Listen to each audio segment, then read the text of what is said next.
Call to order the City Council meeting for the City of East Grand Forks for Tuesday, July 19th, 2022. Would City Clerk please call roll?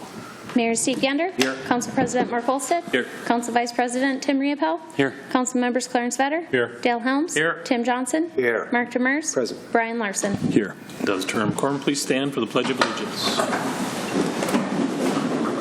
Pledge allegiance to the flag of the United States of America and to the republic for which it stands, one nation, under God, indivisible, with liberty and justice for all. An open forum opportunity for members of the public to address the City Council on items not on the current agenda. Items requiring council action may be referred to staff, boards, and commissions for research and future council agendas if appropriate. If anyone would like to address City Council this time, please come up to the podium. You state your name and your address, please. My name is Rob Raymond. I live at 17702 429th Avenue Southwest, East Grand Forks.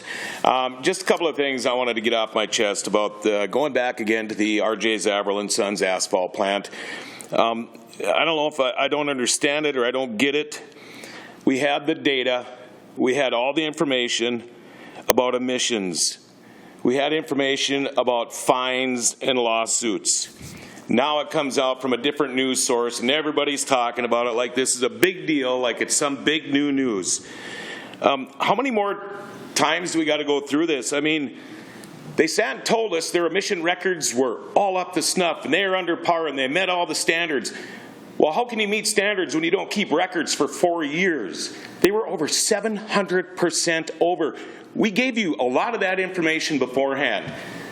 More lawsuits because, well, they didn't do anything for how many years? But yet they keep saying they want to be a beacon and not a blister in the community. It's not going to get any better. I'm wondering if anything can be done about this because it's going to keep happening. It's been proven over and over and over again. I don't know if you guys, being on the City Council, want this to be your legacy, except for Clarence over here. I mean, I just don't get it. Is there something we're missing here? You know, I don't know if anybody's, well, that was Thief River Falls. Well, it was the Minnesota Pollution Control Agency. We've been in conversation with these guys for months before any of these hearings. It's not going to get any easier from here on down because now they're going to be watched. And they're going to be watching them big time. And every time something happens, we're going to be back again.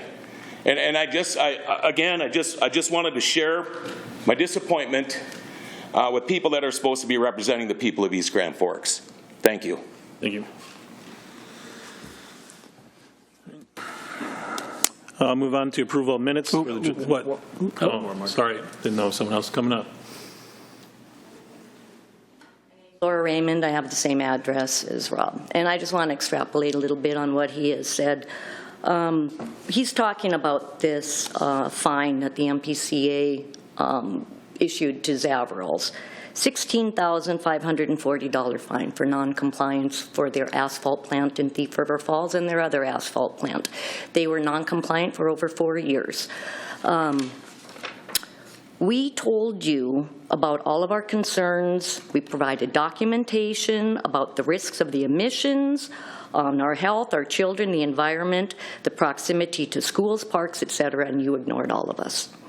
We told you about our concerns about the smell, the dust, the trucks, the noise, our property values. Kelly Driscoll, who works for an asphalt plant, called the Zavrils out and stated and showed how the information that they were giving was misleading. You ignored us on that.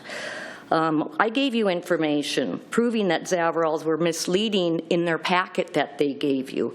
They provided and they continuously said that their emission levels were way below the MPCA emission limits. The information that they provided you was only for 12 days, and I showed that to you. I gave you all calculations showing that that was true, and I used their data that they provided you. So you had that information, and you ignored that. We provided documentation that was presented to us about their past and their $1.85 million fine lawsuit. And it proved, and these are the quotes from the lawsuit, these are not my words. This is from the government lawsuit. They entered into the contract with no intention of complying with its terms. They engaged in a number of schemes to create the appearance of compliance. They submitted false statements and records, including false certifications, and actually went out of their way to obfuscate matters. You ignored that too. That was given to you. Nancy Ellis said that she checked with that the Zavrals had no complaints or compliance issues. Well, obviously she didn't check very well because this has been going on for 4 years from the MPCA. They were in non-compliance from the very beginning. They didn't submit their very first documented reports of their data. We've got a copy of the MPCA fine and all of the information of what they are being fined for. What they did was not an oversight. When I talked to the MPCA prior to all of this going on, I asked the MPCA, what is your methods of if somebody isn't in compliance? Because we were foreseeing this. What do you do? They said that their role is to do everything they can to help a company become compliant. And they only issue fines as a very last resort for continual non-compliance. And typically, their fines are less than $1,000, maybe as high as $2,000. These guys got fined $16,540. This is a big deal as far as the MPCA is concerned. And this is for the asphalt plant in Thief River Falls. It seems that the only people you listened to when everybody came and everybody was talking about all of our concerns, you didn't consider our proof. You wouldn't even look at the hundreds of signatures that we had collected from people throughout the city that did not want this. You wouldn't even accept that. You didn't listen to any of our concerns. You didn't look at, and you wouldn't consider our proven documentation. We think that this is absolutely a disgrace and want to know if you guys are going to do anything about this. Are you going to pull this? Are you going to revoke this permit now that you know that they presented lies and misleading information in order to get this permit? Because if you don't, then I think other than Clarence Vedder, every one of you is a disgrace and a pathetic excuse as a council member. You do not represent the people of your ward. You do not represent the citizens of this community, and every one of you should resign immediately so that you can be replaced by somebody who does care about this city, who does care about the residents and the businesses, and they are not here for their own self-serving, whatever reason you feel that you're on here. I think you seriously need to have a meeting and discuss what you're going to do about this with Zavrals, because this is not an isolated incident, and you know that. They have been in trouble for numerous things, and it's documented, and it's not going to get better, and we are not going to be quiet about it. We are still fighting. We have been talking with attorneys. We have been talking with a lot of people that are very interested in helping us get to the bottom of this, because this is not right. Do you have any questions for me? Okay, thank you. Thanks.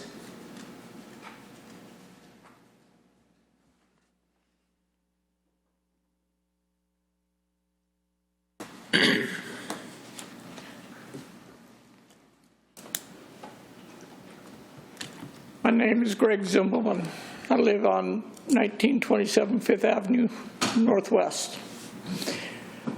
The first time I was at this meeting where I heard anything about this asphalt plant, I was here because of my street.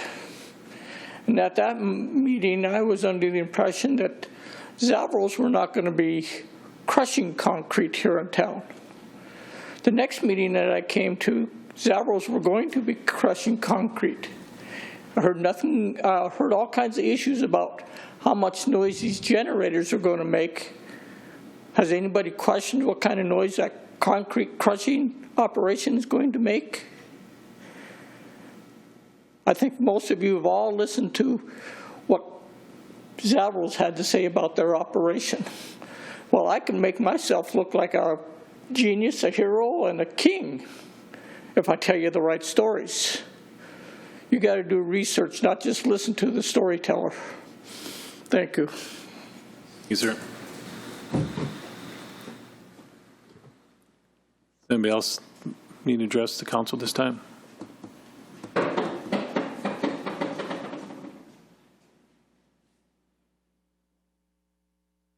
Hi, my name is Paula, and I don't live in East Grand Forks. I'm in Grand Forks. I work in East Grand Forks, though. I'm at 1915 South 20th in Grand Forks. But I just have a question. Anyone on the council members, would you guys want to live right by this asphalt plant? Raise your hands. Anyone? That should be your vote. It should be no. And I have some pictures here of what the Thief River looks like and their plant, and it looks like an eyesore. If anybody wants to take a look at the pictures, they can look at them. Could you share those with us? Yep. I mean, can you send them to us at all so we can look at them too? Also, I mean, Can you send them in an email attachment? to us? Yeah. That'd be great. That'd be great. Then we could look at them. There's just a couple, like, some trees that are really black.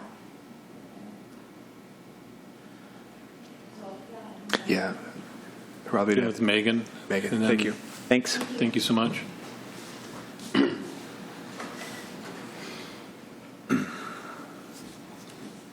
Anybody else need to address the council this time?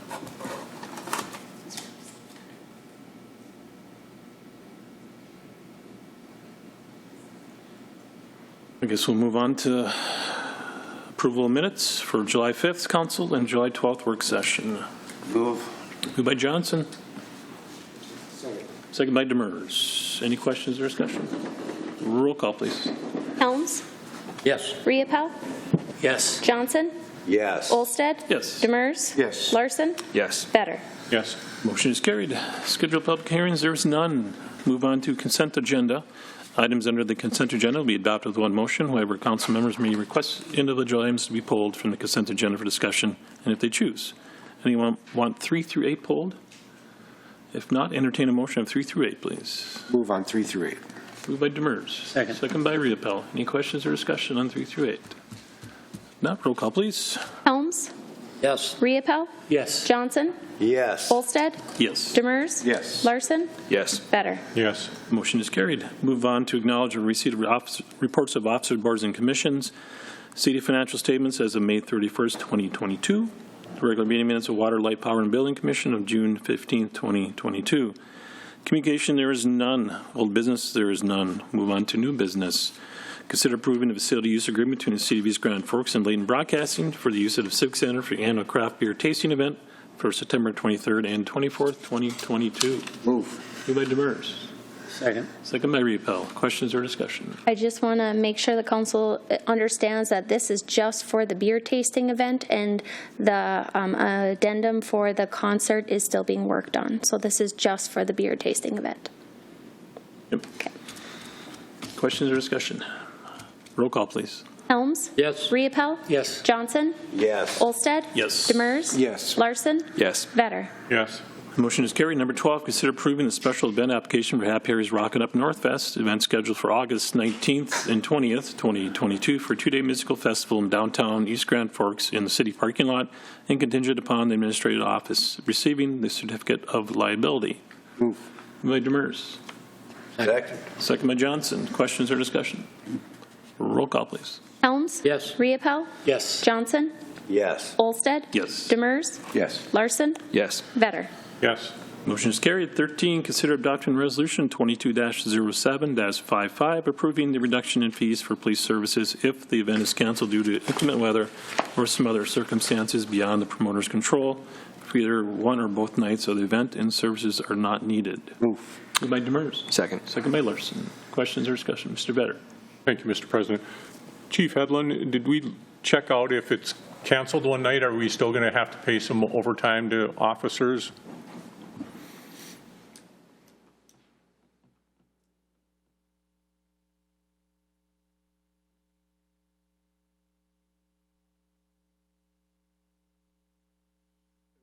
It would depend somewhat on when we're able to cancel it. If it's, and again, I did not look that closely at the contract. I apologize. I can follow up and send you all an email tomorrow if that's all right. But within a certain number of hours beforehand, for example, for court, if it gets canceled beforehand, they get a lesser amount, but they still get paid for court. Okay, so my stance with this then is rather than forgiving half the police services, we charge them our actual costs. So if we have to pay some overtime on the night that's canceled, at least we're covered for that. It's going to be less than what the contract is, but at least we're not going to go in the hole with this. So unless that's changed, I will vote no the way it stands right now. Thank you. Any other questions for me? And I will follow up with all of you tomorrow.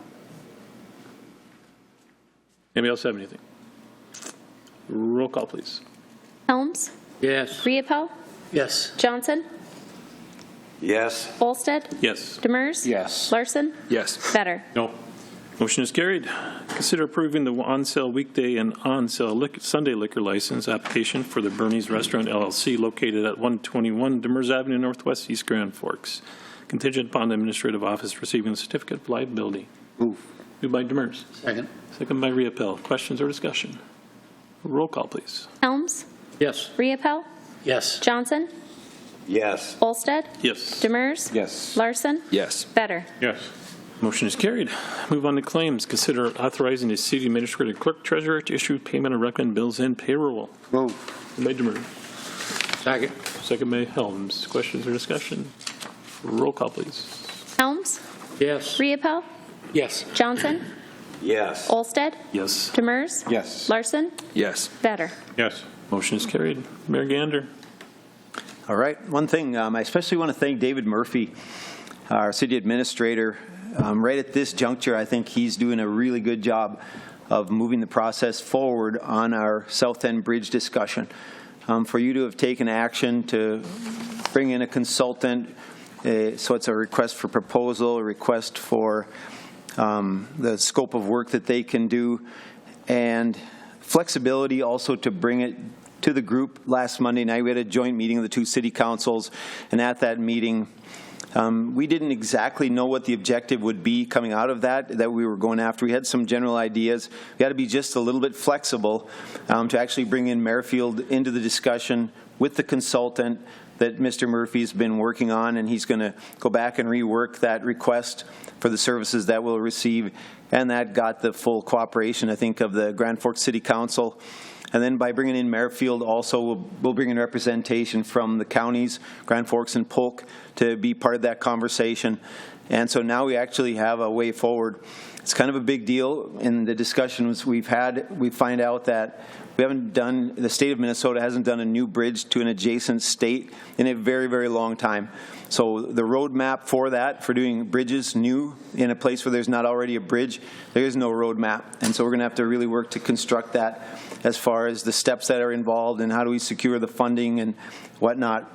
And so, Mr. Murphy, I just say thank you for the work that you have done to this point. I know you and Mr. Todd Phelan also have worked closely on this. And I think the elected officials now are coming in line really well to take this to that next level. So I'm pretty optimistic that in our lifetime, most of us will see two South End bridges, the bypass bridge and a neighborhood connection. So thank you. Thank you. Mr. Better. I don't have anything. Thank you. Mr. Helms. Nothing, thank you. Mr. Riepel. Just a little bit on what the mayor just said. That bridge, it appears that they want to do the Merrifield Bridge first. There will be some information once they do that bridge for us. And I don't feel that they were real positive in talking to us or saying they're going to give us a date when they're going to make a decision on where they want the bridge and if and when and how they want that bridge. So we're actually going to go in 50% on something that we might not even see in the future. So we need some language. I talked to David about it. We need some language that needs to be put in there to protect ourselves that nothing happens, we get our money back. Just a thought. Mr. Johnson. Well, just to let you know that that's a county operation when they're over there doing the mayor field, yeah, county and state. It's not anything, it's not the inner city. So I don't have anything. Thank you very much. Mr. Mertz. Nothing tonight. Mr. Lurson. Nothing tonight. Mr. Murphy. I have nothing. Thank you. Mr. Gulstead. Other than I just want to make a statement regarding the fact that we had a group of individuals that were talking about the press release and the special use permit. After it did come out, I have been in contact so that they know that we're at least looking at something. I've been in contact with the state. I've been in contact with Corey Bulk of the compliance officer of the MPCA, and we're just looking into it at this point in time. So I'm going to provide whatever information I get to city administrator and the council, and then we can take it from there. But I just wanted everybody to know that once that press release was provided, we have been in contact with the MPCA. Thank you. Mr. Emery. I have nothing. Anything from department heads today? I see none. Entertain a motion to adjourn. Move. Moved by Johnson. Second. Second by Larson. All in favor, say aye. Aye. Opposed, same sign. Motion is carried. Meeting is adjourned.